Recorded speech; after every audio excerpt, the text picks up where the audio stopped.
Check, check. Okay. It's time to begin. You'll notice my sound quality is not up to par tonight. It wasn't last week either. We've been trying to figure that out. We've now discovered that our unit's bad, so you just have to deal with it tonight, and I'll try to get another one before next Wednesday. That's why it sounds kind of fuzzy in the microphone. Welcome to our Wednesday evening study. I'm going to run over some announcements, and then we will have Rich Beatty lead us in a prayer. Is Rich still in here? Did I lose Rich? Okay, he's over here. Okay. I was wondering how he's going to lead prayer if he wasn't in here anymore, but Rich will lead us in prayer, and then I'm actually going to start. If you've had the schedule, you know it says Numbers 1 through 4. I'll tell you why in a minute, but let's start in Leviticus 18 instead, and I'll tell you why in just a minute. But if you want to go ahead and be turning to Leviticus 18, that's where we'll be in a moment.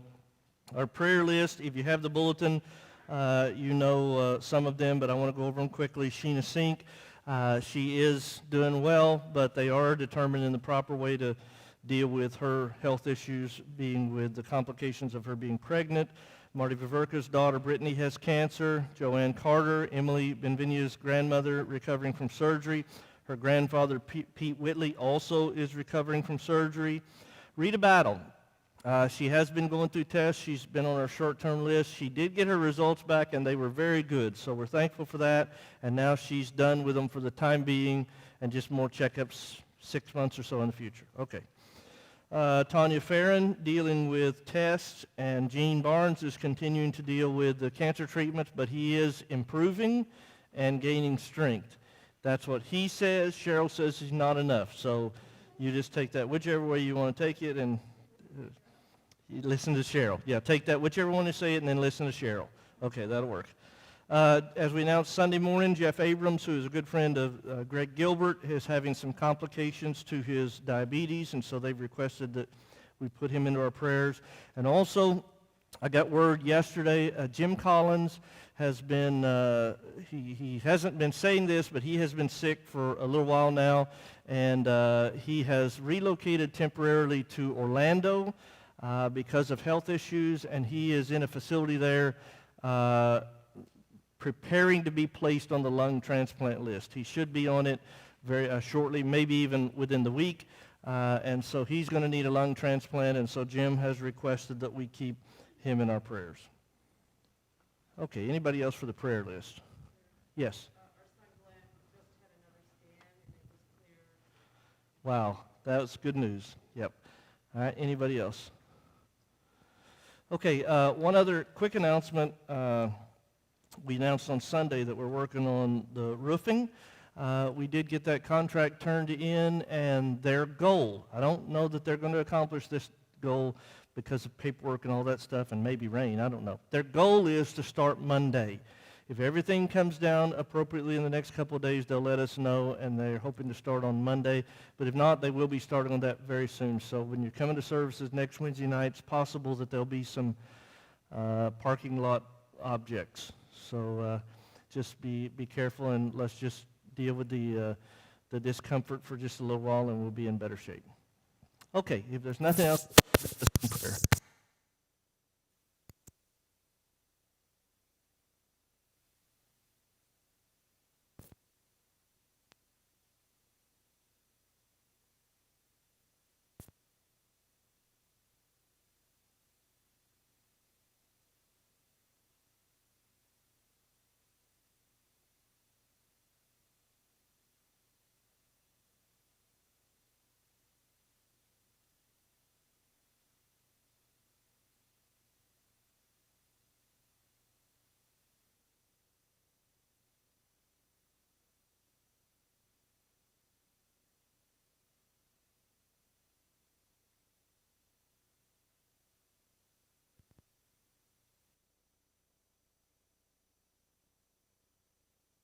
Healing.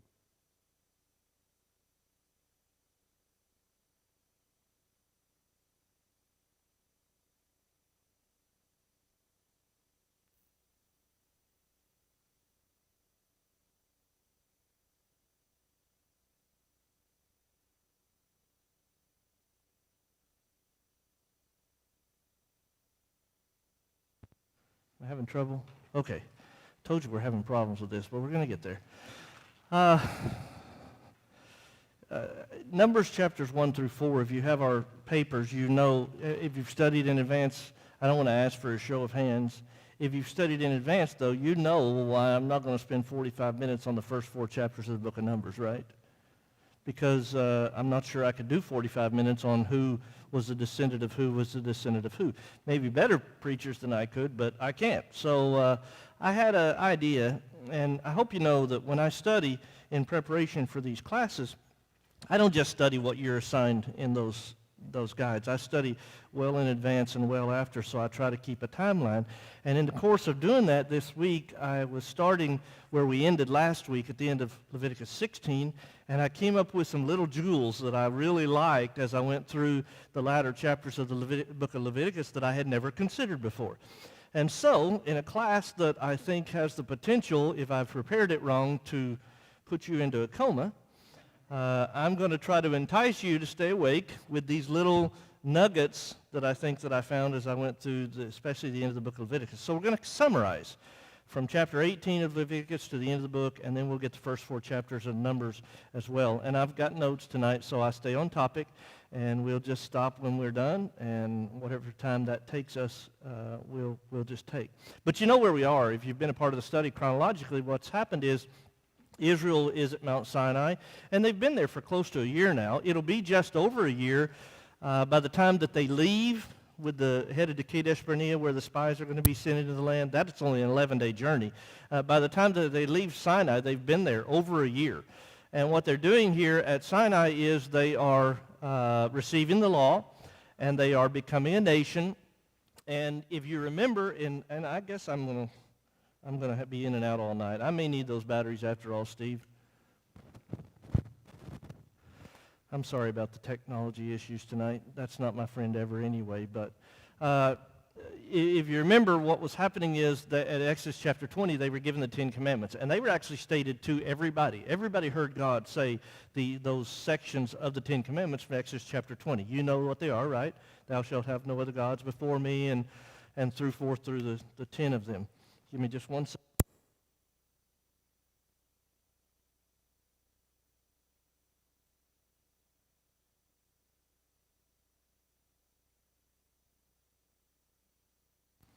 Maybe that'll help a little bit. But what happened after that wasn't the law. Those were the pillars of the law, and so what happened after that is the law was built on that, expanded, if you will. You know, have no other gods before me, but worship God alone. Well, what does that mean? What does it look like? And so God expounded on that in the law. And we've been going through that in the book of Leviticus. In our last 2 classes, primarily what we focused on was the mistake or the sin that was committed by Nadab and Abihu in Leviticus chapter 10. And you remember they, as part of the priesthood, had the responsibility every day about the incense, right, and the burning of the incense. And there was a fire they were supposed to use, and they were authorized to use one fire. God told them to get the fire from the altar, right? Only problem is, on this particular night, they're drunk, and they don't do that. For whatever reason, they don't do it. They get it from somewhere else. We don't even know where. We just know it wasn't from the place where God told them to get it. And they died. And that was teaching us, the recording of it was teaching us, the event actually taught Israel, when God says you're supposed to do something a certain way, well, that's what you're supposed to do, right? Okay, so as we continued on, the remaining part of chapter 16 really dealt with the priesthood and the implications of all of that and their responsibility to really recognize what God wants in worship and the way they dressed and the way that they acted and where they went and when they went. Now, as we continue on, we're going to see some more expansion on that, and I just want to, again, summarize, and I have a few little pieces I want to read, and then I'm going to do some expounding just a little bit. Some of it is probably deeper than you want me to go, but that's okay. I find these things intriguing. My mind works in a strange way, and so I find it very interesting, and I hope that you will as we go through it as well. But in Leviticus 18, I just want to, first off, he's talking about the laws concerning sexual sins in chapter 18, but I want to read verses 3 and 4 because I think they set the stage for, well, the whole nation, but especially for these last several chapters. Leviticus 18, verses 3 and 4. According to the doings of the land of Egypt, where you dwelt, you shall not do. And according to the doings of the land of Canaan, where I am bringing you, you shall not do. Nor shall you walk in their ordinances. You shall observe my judgments and keep my ordinances to walk in them. I am the Lord your God. Now that's kind of the standard, right? Here's the problem. These people have been servants their whole life, right? These are people who were born in Egypt. They were raised in Egypt. All of their life was in Egypt until Moses shows up, and through Moses, God leads them out of captivity. So they don't know anything else. They've never had the law until now at Mount Sinai. They don't know really God. They've had to been taught all of that, and that's why the law is so explanatory, as it were. And so what God is saying to them is, look, you messed up. You messed up at the golden calf. We saw what happened there. People suffered. People died. They messed up with Nadab and Abihu. You saw what happened there. Here's what needs to happen. Do you remember where the idea of the golden calf came from? They got it because that's what they'd seen in Egypt, right? Aaron built it, but they got it from Egypt. So God says, you got to leave that behind. That's your past. That's not who you are. If you're going to be right with me, you cannot follow what Egypt was. They were punished. But he says, think about it. I'm leading you to a land where I'm going to drive out the inhabitants of the land, and there's got to be a reason that I'm driving them out. And the reason I'm driving them out is because I'm not pleased with them as well. In fact, he's going to bring that up as we continue on into chapter 19. I'm going to drive them out as well. Why? Because they're not doing what I want them to do. So don't act like Egypt because they were punished for their sins. Don't act like Canaan because they're punished for their sins. So what's your option then? Follow what God says. The in-between. Okay? Chapter 19 now. Dealing with others. There's an interesting little piece about chapter 19 that I find quite intriguing, and that is this. We have tried today to make Christianity political, and by we, I mean generally. Generally in the world, people try to make Christianity political, and it's not. Christianity has never been about nations, right? Christianity is about my relationship to God. I don't care if it's my nation or another nation in the world. Christianity is not about politics, okay? But one of the things that gets pulled into it is we always try to go to the law, and especially in Leviticus chapter 19, there's a connection there, and that is this. Poor people. There are poor people in the world, and God does say something about Christianity reaching out to help those who are in need, doesn't it? Matthew chapter 25. Doesn't he talk about those people who were hungry or who were sick or who were imprisoned or who were naked and you took care of them? And by the way, Matthew chapter 25 is a picture of Judgment Day. So he says, you're responsible. But who is that? Is that the government? Who is it? Me. He's talking to me, right? That's the job of a Christian. Now, can a Christian do that through other means, such as a government? Sure. Can they do it through an organization? Sure. But the responsibility falls on me, not the organization or the government, right? And we failed to see this, and so we've made this very political. So I want to show you what the Bible actually says there in Leviticus 19, and you'll have to read it later, but I'm going to summarize it. Here's the way it worked. And by the way, do you remember when Jesus is about to die? He's about to enter into Jerusalem, and the oil is poured onto him, and Judas gets all mad about it. And he says, why wasn't that sold and given to the poor? And Jesus' response, does anybody remember what it was? You'll always have the poor with you. Me, you won't have. So always in this world, there are going to be inequalities as far as ability, opportunity, whatever, right? Financially, there's going to be differences. And so there's something that God expects of us. And in the book of Leviticus chapter 19, under the old law, here's what he said. When you go to do your crops, you build your crops or you plant your crops, you harvest your crops, but you don't harvest all of them. You leave part of them. You leave part of them for who? You leave part of them for the poor. You leave part of them, part of your crops you're not supposed to harvest, you're supposed to leave it for the poor. Now that intrigues me for a couple of reasons. One of them is these people don't have fields, do they? They're at a mountain that doesn't belong to them, headed to a land that right now doesn't belong to them, and they're not even going to get there for another 38 plus years. So he's telling them this almost 40 years, and in fact, the people he's talking to are never going to get there. They're going to die out here in the wilderness.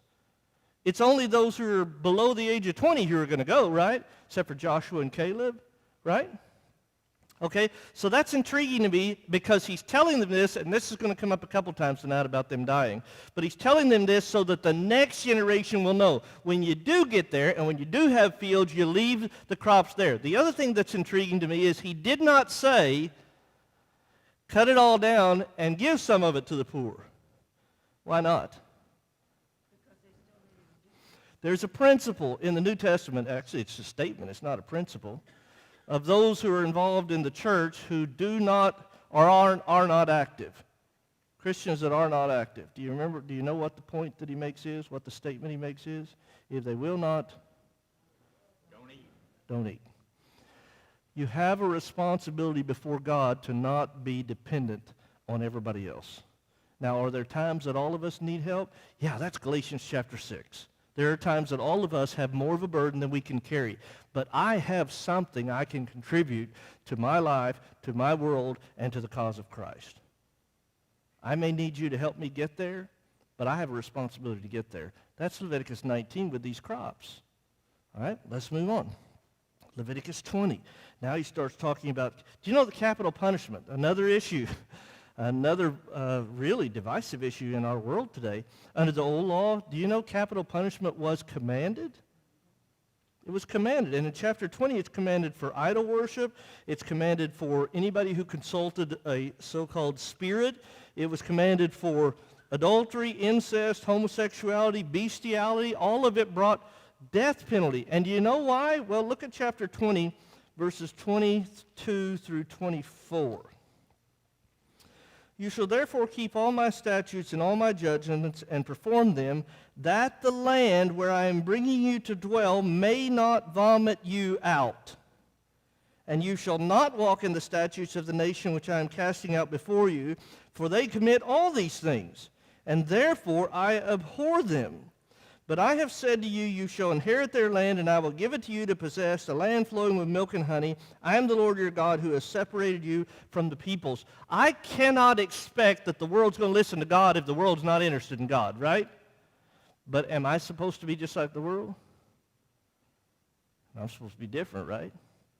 And that's Israel. What God's saying to them is, just like I said a while ago, you're not Egypt. You're not the Egyptians. You're not the Egyptians. You're not serving their gods. You're also not the Canaanites, and you're not going to serve their gods, and you're not going to live how they live as well. You're going to be different. And the way that we're going to make sure this happens is when people are not different, they're not going to be here anymore. That's pretty strict, isn't it? Why so strict? Let me ask you a question.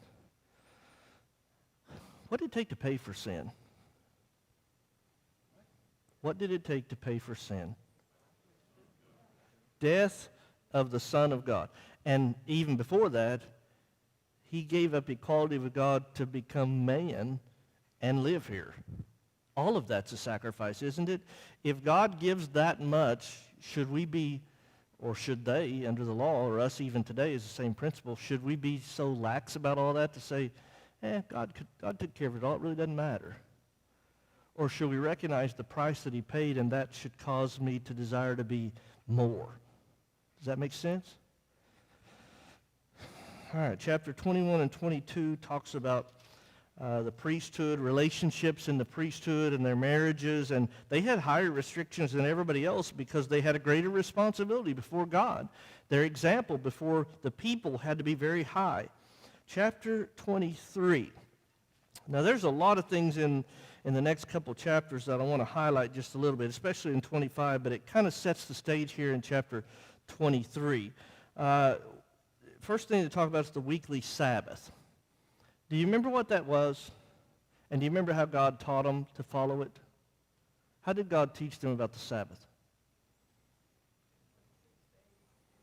Well, that's what he told them. How did he teach them it, though? The manna. So when God starts feeding them, here's what he says. You're going to honor me with the Sabbath. They're not practicing it yet. He's just teaching it to them. Here's where it's given to them, at the mountain. So he says to them, I'm going to send you this manna, but I'm going to teach you something in the process. And that is, I'm going to give you every day manna. Every day. You're going to go out there every morning, and you're going to pick up your manna. And if you get a whole bunch and you take it home and you try to keep it overnight, what's going to happen to it? It's going to spoil, and it's going to have worms, and you're not going to be able to eat it, right? So you can't do it. You got to trust me. Here's the first thing he's teaching them. Trust me every day to take care of you. But here's the thing. The manna is not going to be there on the morning of the seventh day. So what happens is on the sixth day, you gather up twice as much, and it'll keep overnight on the sixth night. For some reason, only because God says it, that's the reason, it'll keep overnight. So on the seventh day, what you're going to learn is it's not out there, so you learn to depend upon me again, right? So he's teaching them about the week and about depending on him. So now when he gives them this law, here's what he says. Now, what the law means is on the seventh day, you don't work at all.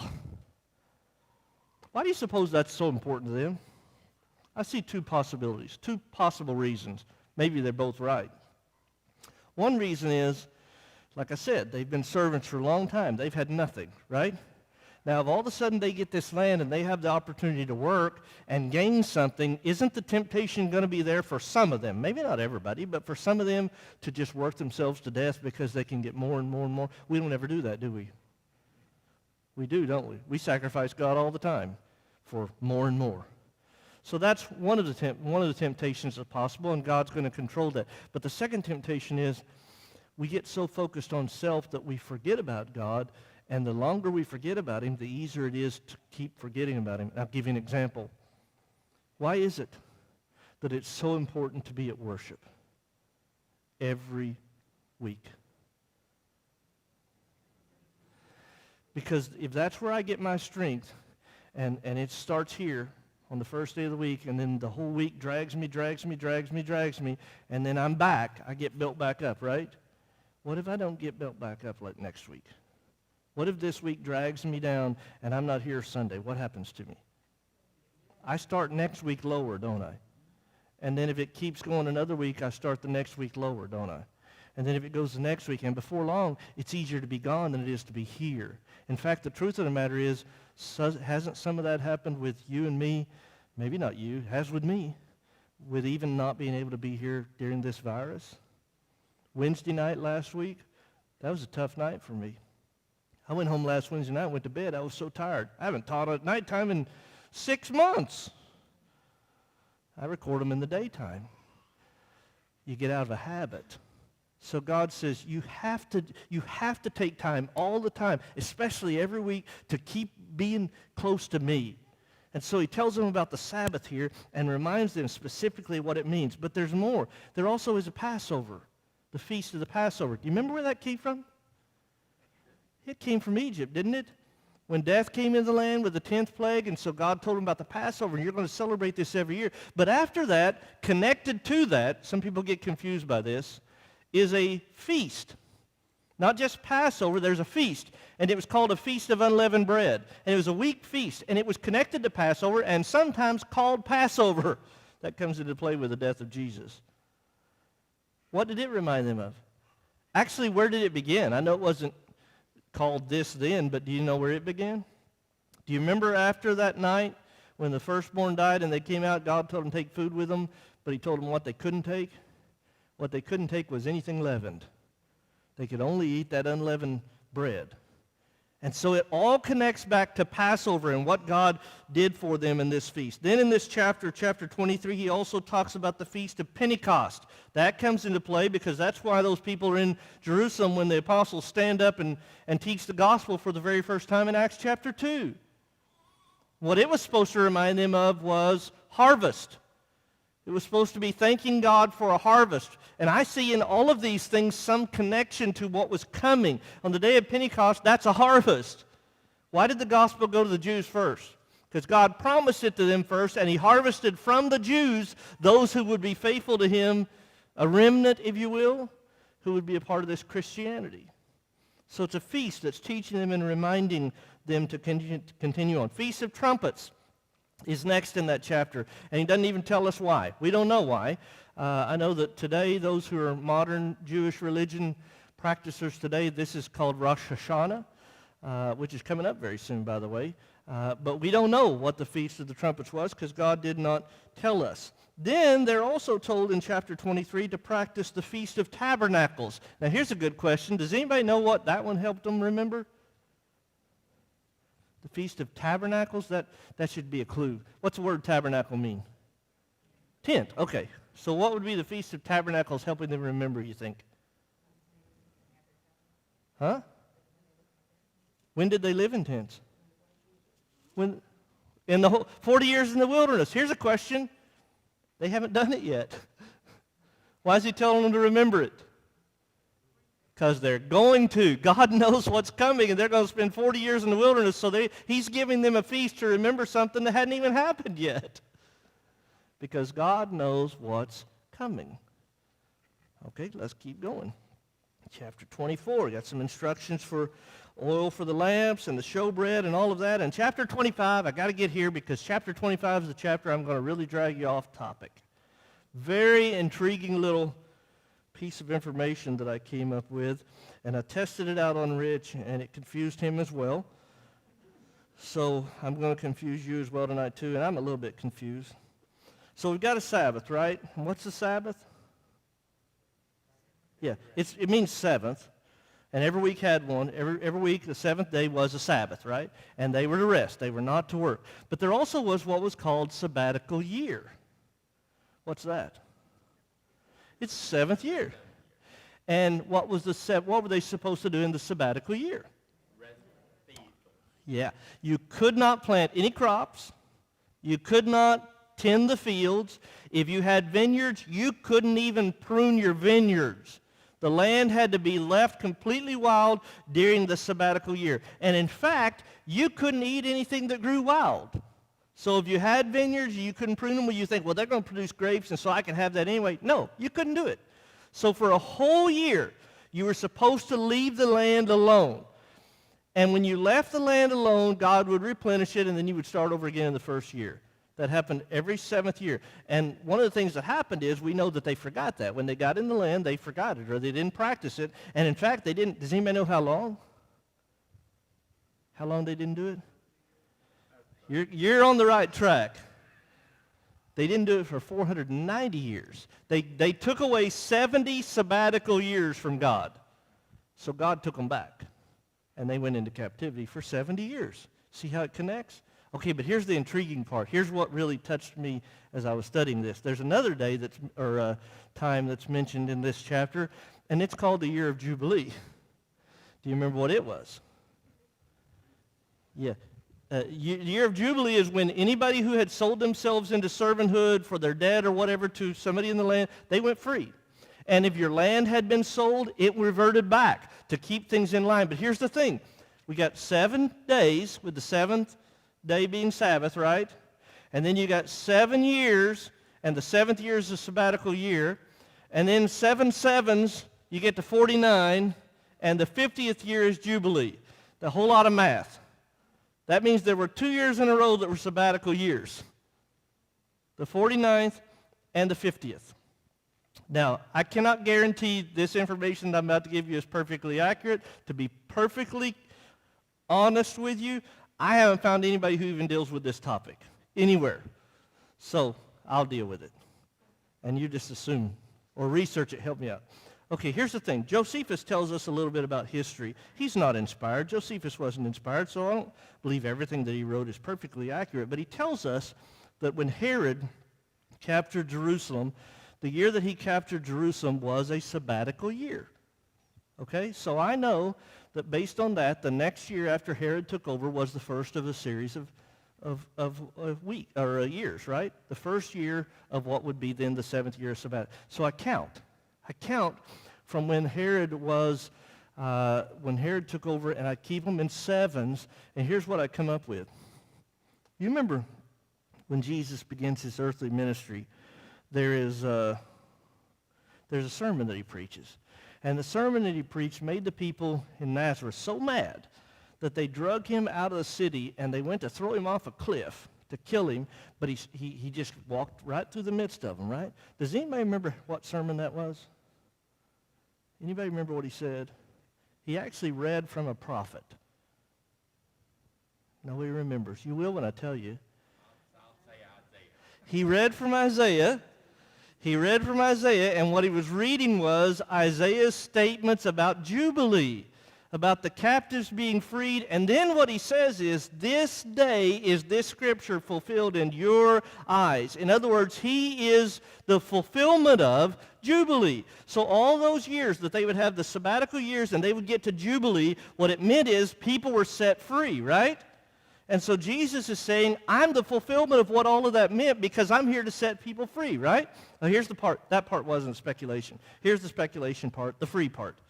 You start with Herod taking over the city of Jerusalem, and you go forward 7 years, 7 years, 7 years, 7 years, 7 years. You get to Jubilee. You get to the 50th year potentially happening the same time that the crucifixion occurred. And that makes sense to me because isn't the death of Jesus on the cross and the day of Pentecost a setting free of the captives? Hasn't mankind been captive from the day that Adam and Eve sinned to the day that Jesus conquered sin? Hasn't man been captive? And so he is the fulfillment of that. That's probably not worth a whole lot to you. But that's intriguing to me because that means the last year of his ministry was a sabbatical year, and then the 50th year, the year of Jubilee, when Jesus set the world free, was the year that he died, the Jubilee year. Okay. You don't look as excited as I feel, but okay. Oh, you have a mask on. Yeah, you're smiling really big and I can't tell, right? Okay, let me move on. I gave you too much. Chapter 26. Really simple chapter 26. It has a statement or I guess a concept that's found all throughout the Old Testament and the New Testament, and it's really simple. Here it is. Do what God says, he'll bless you. Do what he tells you not to do, he'll punish you. And so it's just really kind of a bookend to the law. God gives them all the laws and says, now here's your choice. Do what I tell you to do, and I'm going to take care of you.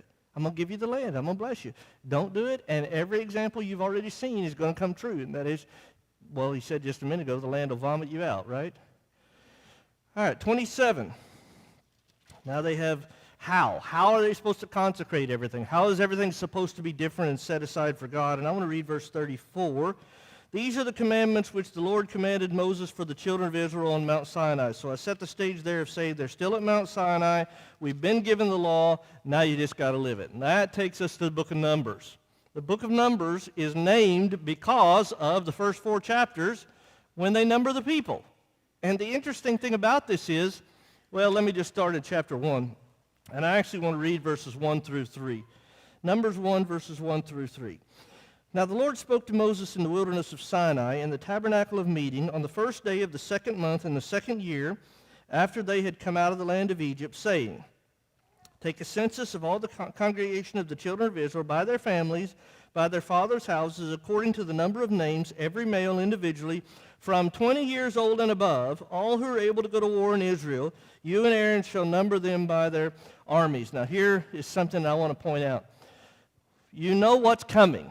When we study these texts, you know the history, you know what happens, you know what's going to be in the wilderness in just a minute, and somebody tell me who's going to die in the wilderness. Give me a definition. Who dies? Everybody that was 20 years and older. What did we just read in verses 1 through 3 of Numbers 1? They're going to number everybody that's 20 years old and other. We are counting the people that are about to die. What you're about to read, and we're not going to read it, but if you read it at home, all these names that you're about to read are the people who died in the wilderness because of the disobedience that's going to come in just a few days. Okay? So nobody that's counted in this except for Joshua and Caleb, they're over that age, so they're counted. None of the rest of them are going to go into the land. That's significant to me. And that's why this book gets its names. And all the genealogies here are, there's an activity that happens. The head of each house is supposed to get up, and they're supposed to state off their ancestry, their lineage. So all the generations are stated, and they're recorded.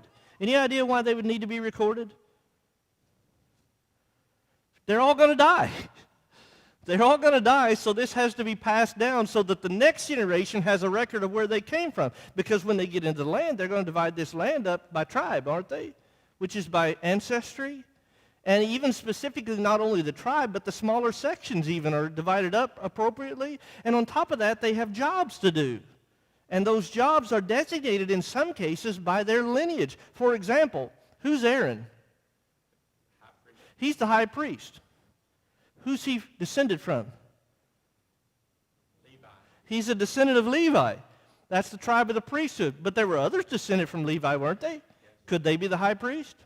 Nope. Only Aaron, from Aaron on down, right? So the jobs were set forth based on their lineage. So they got to know this stuff, and it's all recorded for them by God. Now let's look at chapter 1, verses 46 through 54. All who were numbered were 603,550. But the Levites were not numbered among them by their father's tribe. For the Lord has spoken to Moses, saying, Only the tribe of Levi you shall not number, nor take a census of them among the children of Israel. But you shall appoint the Levites over the tabernacle of the testimony, over all its furnishings, and over all the things that belong to it.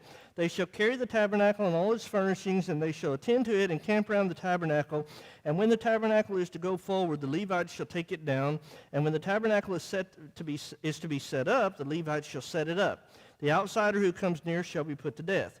The children of Israel shall pitch their tents, everyone by his own camp, everyone by his own standard, according to their armies. But the Levites shall camp around the tabernacle of the testimony, that there may be no wrath on the congregation of the children of Israel.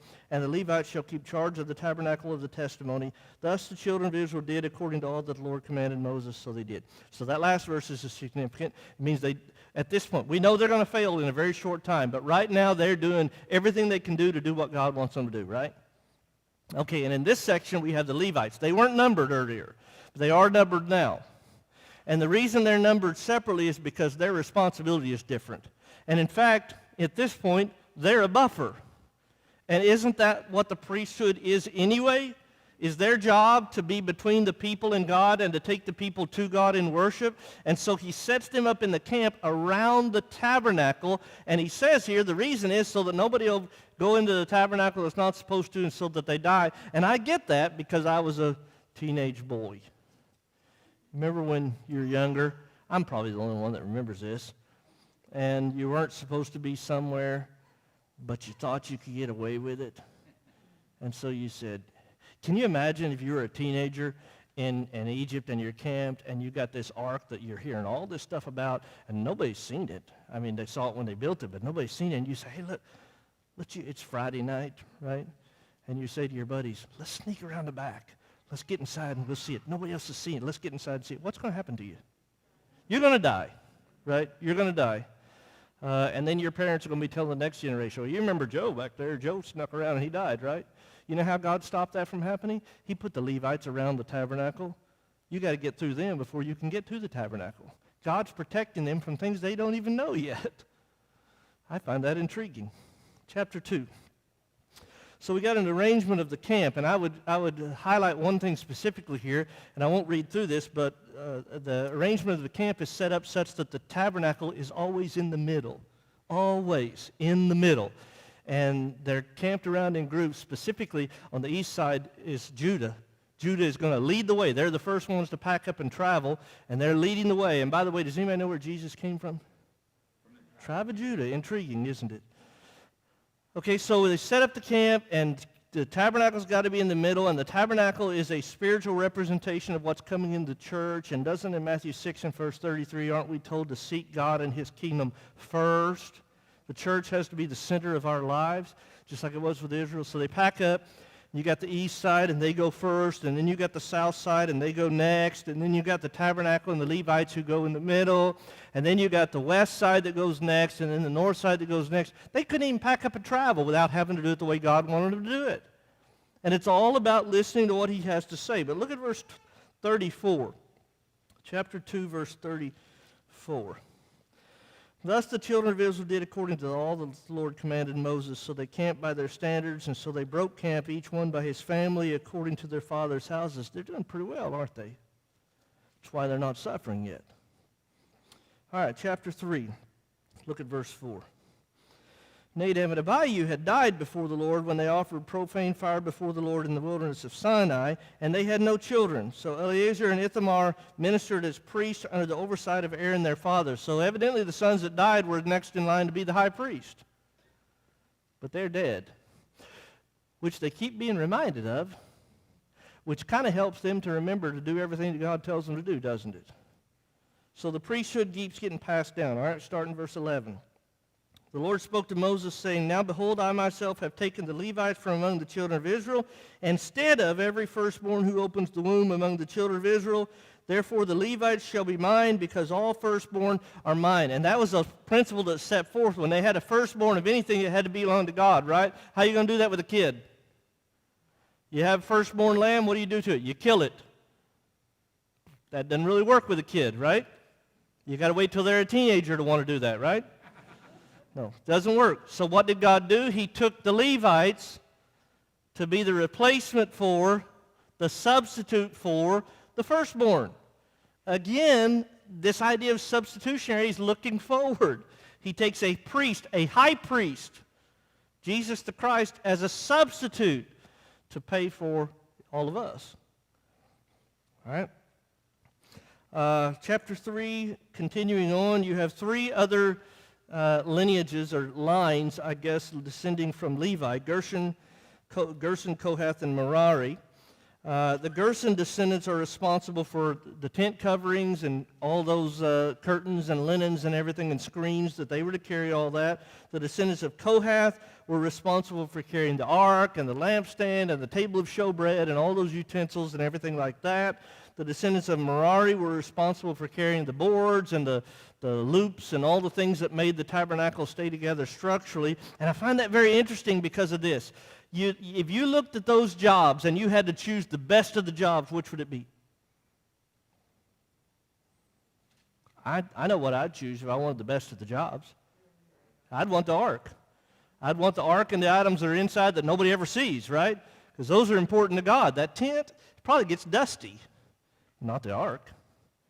I want that. That's the highest thing. And so the Kohathites are the ones that carry that. And that's interesting to me because later on the Kohathites are going to be the ones who stand up and challenge the authority of Aaron and say, you know what, we're just as important as you are. And maybe that comes from the fact that they had what was considered the most important job. And remember, God made that dead stick of Aaron's bud, and then some of them died. Yeah, they had to stay humble in every role. By the way, on the east side, which is the entrance to the tabernacle, that's where Moses and Aaron and his sons dwelt, on the east side, right outside the tabernacle. Okay, chapter 4. Now they get the point in chapter 4 on how to actually pack up. And by the way, Kohath, descendants of Kohath, you may be the ones that carry it, but you don't get to see it either.